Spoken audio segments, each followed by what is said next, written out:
So if you want the one that's handwritten, that's the one you put in your registration date.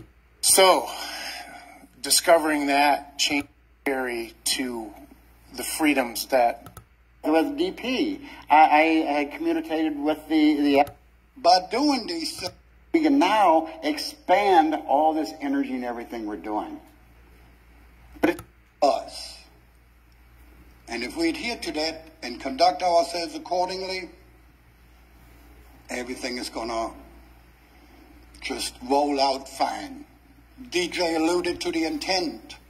If you form a trust, the intent of the settler is the law of the trust.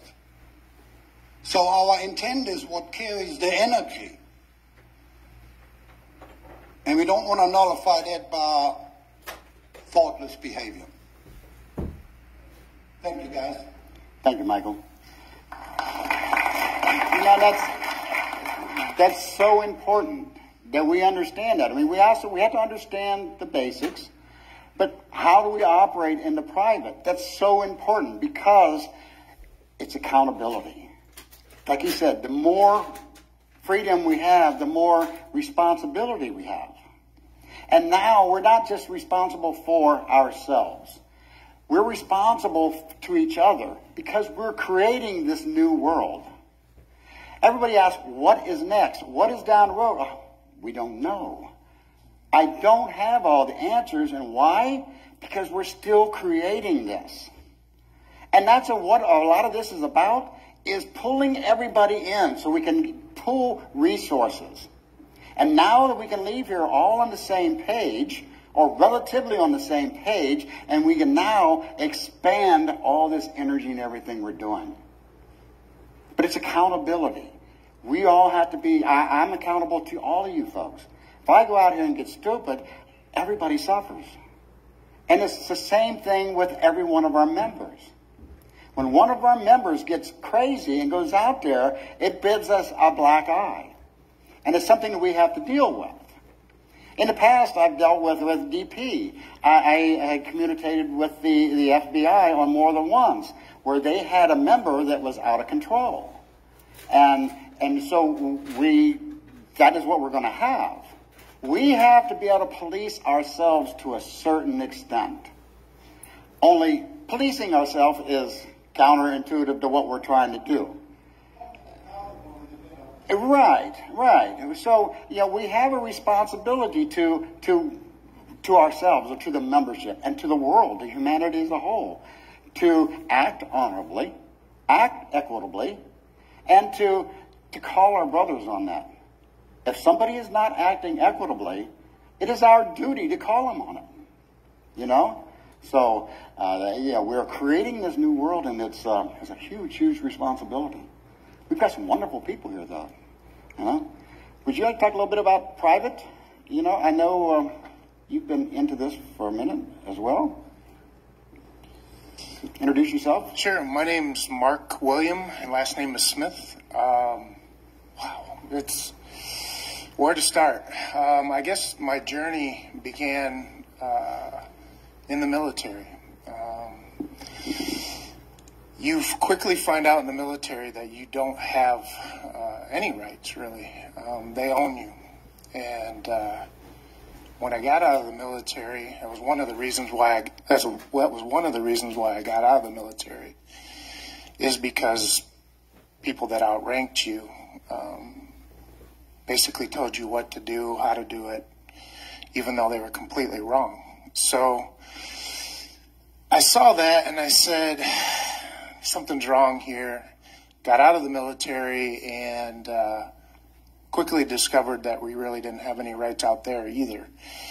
There were more rights, freedom of speech and things of that nature, but the rights really didn't carry to the freedoms that we all expect from this country and the world, really.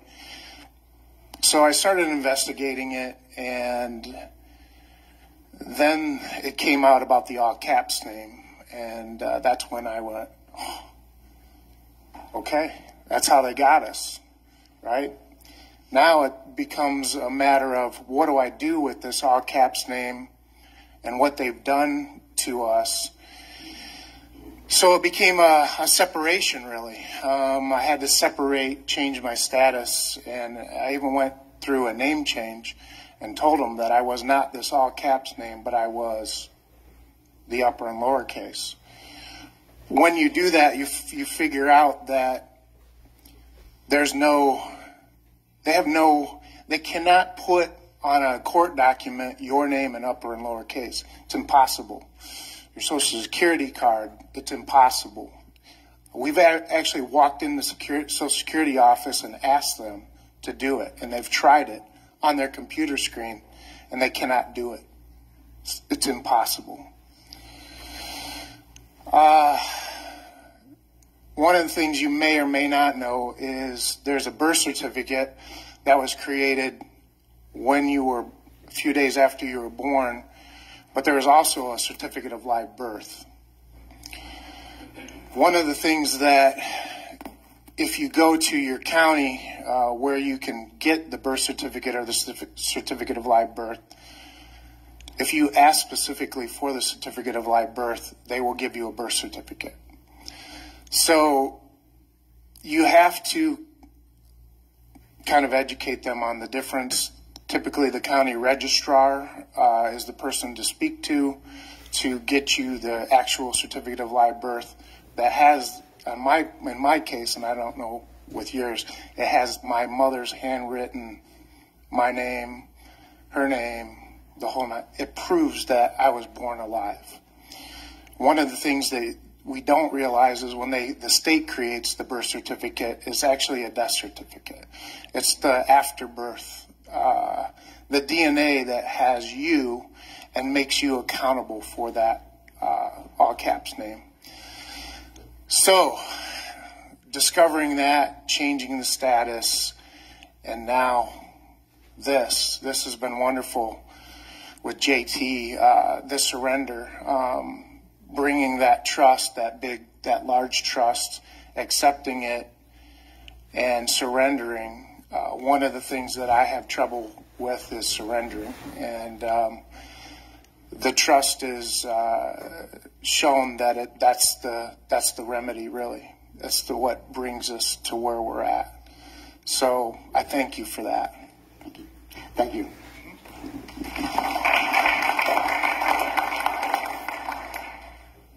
You talked about the two different birth certificates, and DJ and I did an experiment in Columbus about a year ago, and we heard a rumor of it, so we went in and they said I got a birth certificate. I applied to the application out there, and I put my real birth date on there, and I got the abstract birth certificate. The same day we went in, we got one. We put the registration date on that thing. Same guy, same teller. Went in and he gave us a different birth certificate. He gave us the one that's handwritten. So if you want the one that's handwritten, that's the one you put in your registration date instead of the birth date, and that's what you'll get.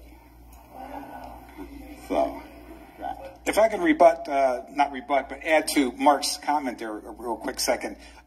He alluded at the beginning of his statement there about rights, particularly constitutional rights. It's been recently discovered that the Constitution of the United States, at least the original one, is basically a trust document. Okay? Now, I don't know if you were listening really well to what I said a little bit earlier, but a trust can only be enforced in exclusive equity. Let that connect a second in your heads. So when you think that you have constitutionally protected rights, it can only happen if you're private. So if you're a citizen of the United States and you go in and you argue, I have constitutionally protected rights, they're going to tell you, quite frankly, you have doesn't exist here, sir. Constitution's still alive and well. It's just that you're not party to it. My name is Jeanette, and my question is, living in private, how do you pay? How do you pay for things? Do you tender? Do you not? I mean, like, how do you barter or purchase, or what do you do?